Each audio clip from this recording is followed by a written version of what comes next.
So if you look at the trap here, if you show both of them, you get this big kind of trapezoidal shape here.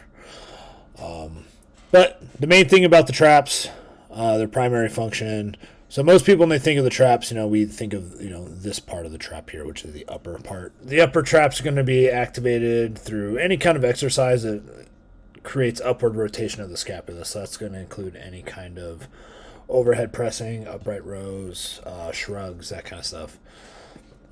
Next, we have what we commonly refer to as the middle trap. So this portion of the trapezius muscle is going to function primarily to retract the shoulder blades.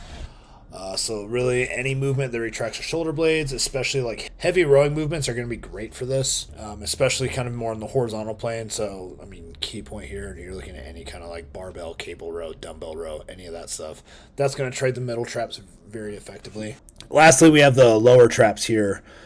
So these kind of function to retract the scapula, but it's particularly in the case where the shoulders are upwardly rotated. Generally, in this position, we call this like a posterior tilt. So we have anterior and posterior tilt of the scapula. And anterior tilt is generally where, think of it as just like when you slouch your shoulders forward. That would be an anterior tilt.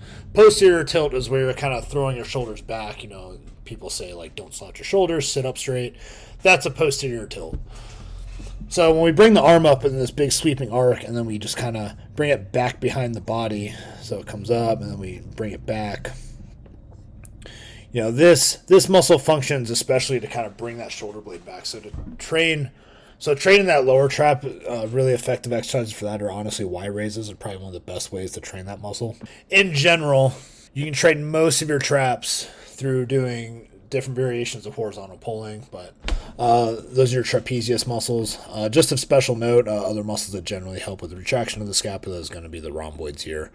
These are underneath the trapezoid muscles. Of note, the rhomboids retract the scapula back and up along this kind of line right here. So same thing. Exercises that are going to be really good for that are honestly like barbell rows, anything that has you rowing kind of in like an inclined angle. Great for training the rhomboids. Anyways, that's the trapezoidal muscles.